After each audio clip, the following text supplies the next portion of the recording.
Hello everyone.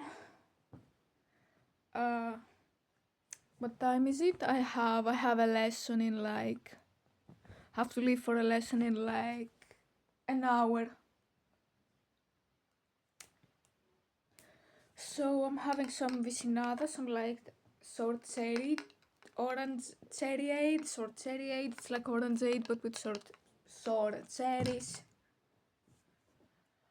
Uh, Let me show you my bookshelves and my TBR list a bit, and then I'm gonna talk about a subject that I think a lot of NEETs and just people who are traumatized or mentally ill or neurodivergent in general have to think about a lot.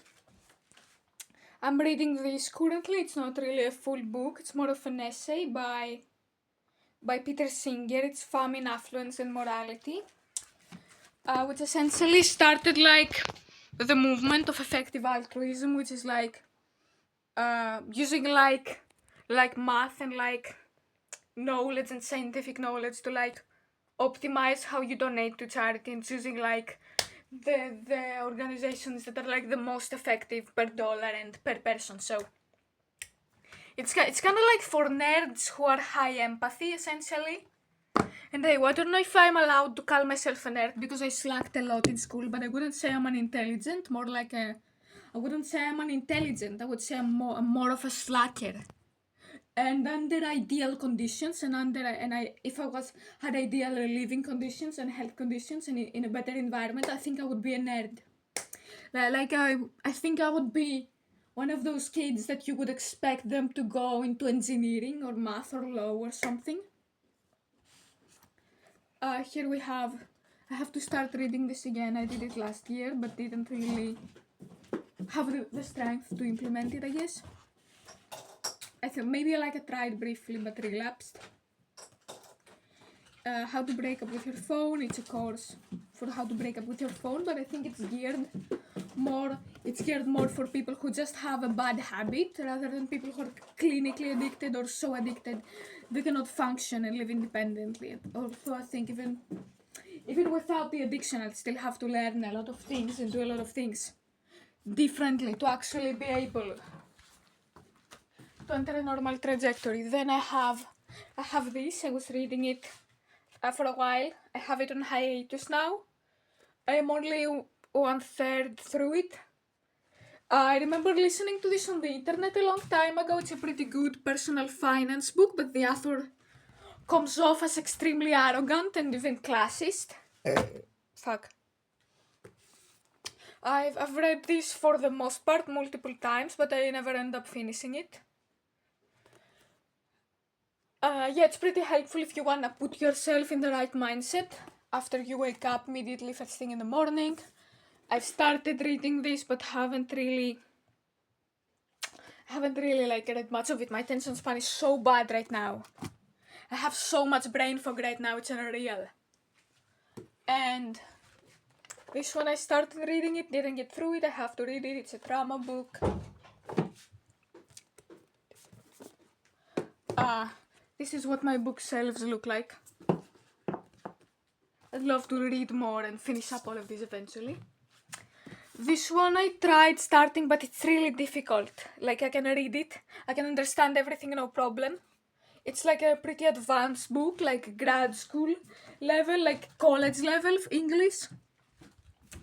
Yeah, I can read almost anything in English, including some scientific literature, but I don't have the attention span right now. That's the problem, and ironically I feel it's easier for me to read when I have a bad attention span. It's easier for me to read words in English than in Greek because they're shorter.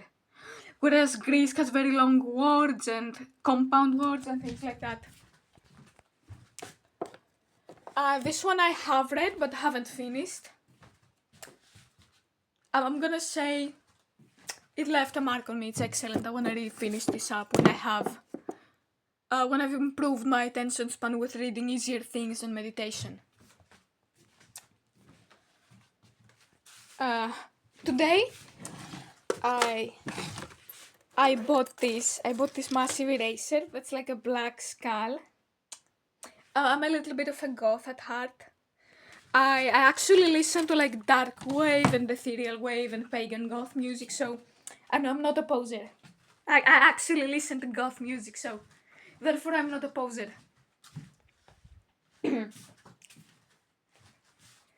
and yeah, man, I just feel like an overgrown child. So the subject that, by the way, for my underconsumption project pan thing, wait, I have finished up all of these during late August and September. This is all I have used up and do not plan to buy a replacement for. One of them is refillable, so I'm gonna refill it. Yeah, this is my progress with Project Pan so far. I plan to finish up most of my collection and start from scratch. And consume less garbage this time. And I finished up this and I keep these for storage. So the subject I wanted to talk about, I'm very close to panning this as well. The subject I wanted to talk about is comparing yourself to others, especially as a NEET, or as a person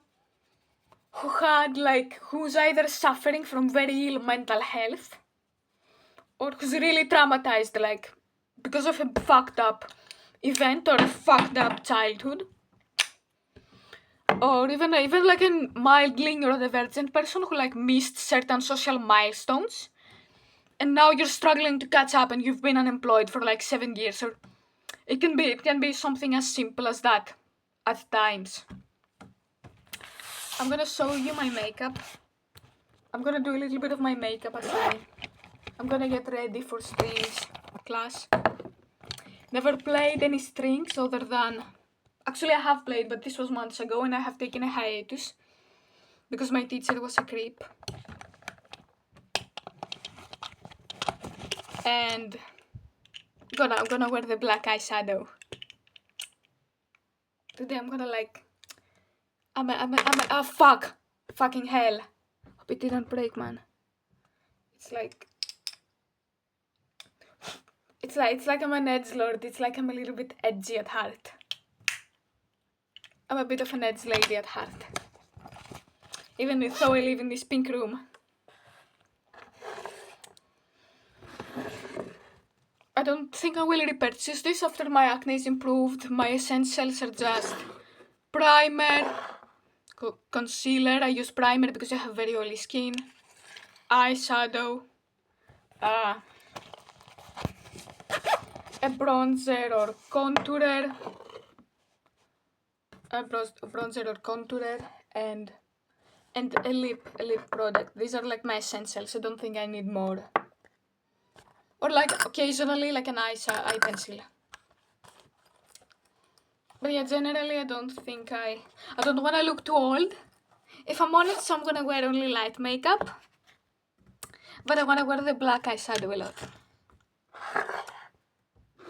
It like matches. It's like concert black. It just suits it very well. Sorry, fits, not suits. My grammar glazed again. So like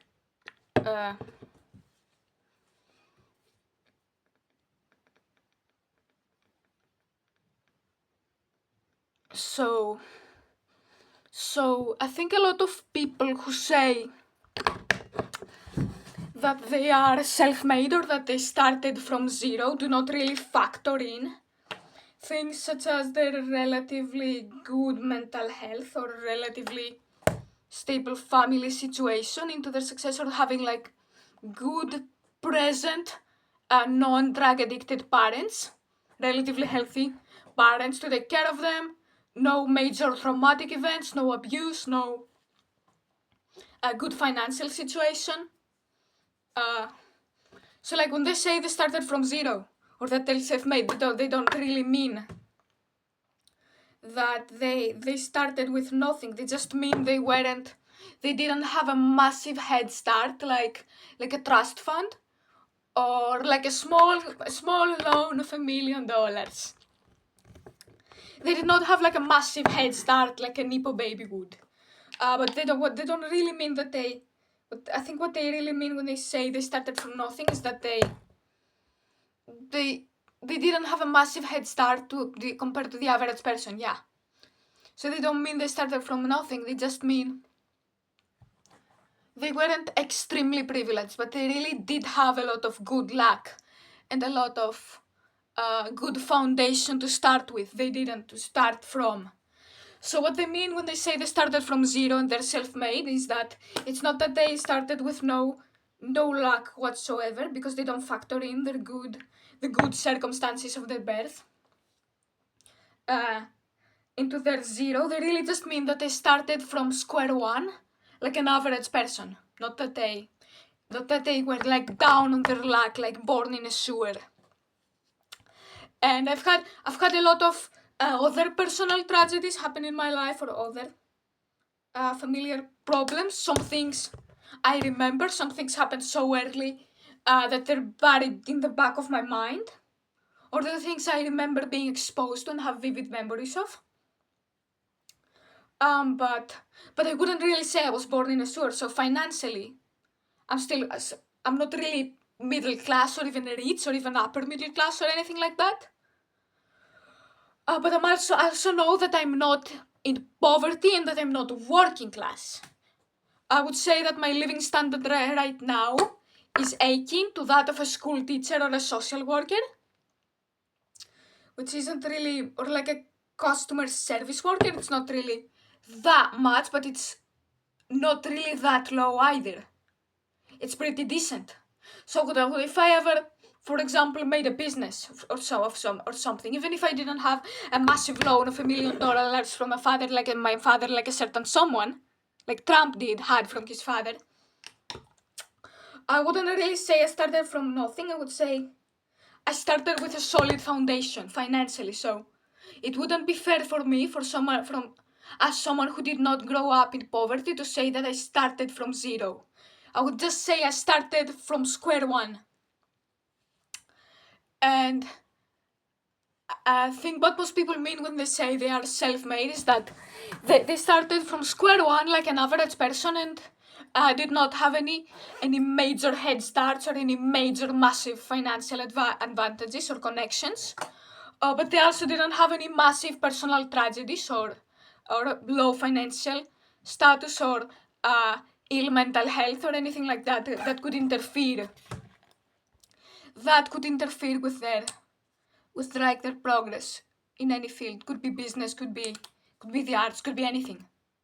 But it's like especially true for difficult and competitive fields like in the business world, for example, or the performing arts, because a lot of people who say they grew up, they started from nothing. Oh, I moved to LA with $20 in my pocket. They really just mean that they didn't have any massive investments or connections. What they mean is not that they didn't have any help or foundation whatsoever. And how does this relate to NEETs and being a NEET? Well, a lot of us NEETs, I think a lot of us NEETs, especially me when I was younger, even before I was a NEET actually, we really struggle with comparison and comparing ourselves to our peers, or in some cases celebrities like public figures our age whom we do not know in person. And I think that's just not really a fair comparison, because I'm not gonna say, oh, every person who is successful in any field, in the arts, in sports, comes from wealth and extreme privilege and billionaire families. Like, no, I definitely think the extremely wealthy are overrepresented in those things, because when you're rich, like truly rich, like with a trust fund rich, then you can afford to take creative risk more easily. And probably afford training very easily, but a middle class person can do that as well. But like, it's more like middle class. It's more like, it's not so much that successful people especially in the arts. I think in business it might be different. I don't know enough about it. It's not that successful people always start with $1 billion as a head start. It's more like they're middle class. And a lot of people confuse being like fully rich or upper class with being normal middle class. So, and a lot of people in general who are successful in something, especially something difficult or competitive, they did not really start from zero. They, if they're middle class, which I think the majority of people who are successful are generally like middle class or at worst lower middle class, or in some cases at the very least working class with a lot of spare time to dedicate to building a business or building a craft. At the very least, at the very least upper working class or lower middle class. They don't necessarily start with $1 million. Some people do, and you definitely shouldn't compare yourself to these cases. It's simply not fair. I would say even an average middle class person should not compare themselves to Donald Trump's wealth, because Donald Trump had a small loan of $1 million from his father. It's not that they start out necessarily like obscenely wealthy. I believe there's a statistic that shows about half of those who have a net worth of $1 million or more are not like did not inherit it. So it's not at all impossible, even for like extreme things like that. But a lot of people who are successful in anything, like successful in their workplace, successful in a specific art, or successful in the sports world, a lot of the people that you compare yourself to, and certainly not all of them, started out at the very least with a solid foundation to build upon. That could be a stable family, healthy, non-addicted, mentally stable parents, no major trauma or abuse, no being exposed to like major traumatic events very early on, decent mental health, decent physical health possibly, average intelligence or even above average.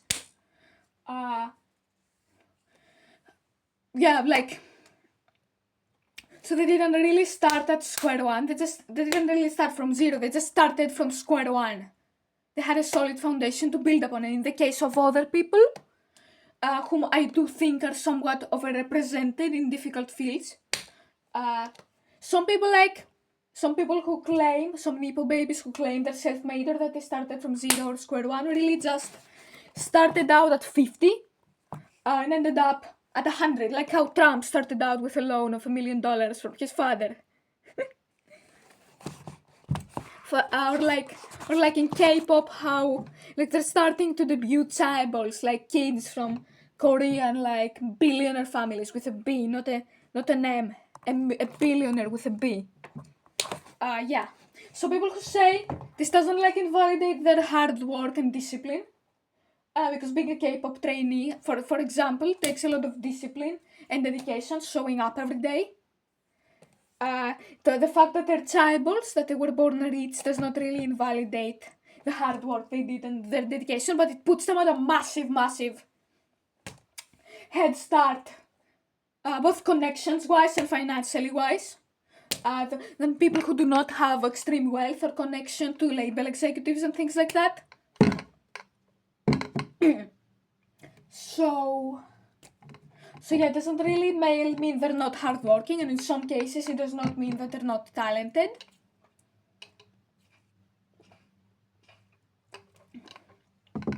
But they did not start at square one, even if that's what they claim. And it's not fair for you, my dear NEET, my dear unemployed, traumatized person with crippling panic attacks and crippling flashbacks. It's not fair for you to compare yourself to someone who started out at like 40 and ended up jumping to 100 or 95. You shouldn't. It doesn't make a lot of sense. And to an extent, it also doesn't make a lot of sense to compare yourself to someone who started at square one or square two or square five. It doesn't make a lot of sense for you to compare yourself to someone with a solid foundation who started at the starting line versus someone who had like a massive backing and a massive head start in life. Who started out at 80 and ended up finishing at 100. It doesn't make sense when you basically started out in the negatives. You started out at -5, -10, -20. And it's just not a fair comparison. You know? So my advice for NEETs who started out, you're starting right now, you are unemployed, you're traumatized, you have a crippling addiction, you have a mental disorder that's untreated, you're handicapped, whatever. Or even just you missed certain social milestones that your peers were supposed to reach earlier, and now you're trying to catch up and live a normal life. My advice for you is remember that a lot of the advice given to people who started with a solid foundation, who started at square one, does not really apply to you, who's starting out in the negatives, who's starting out from -10.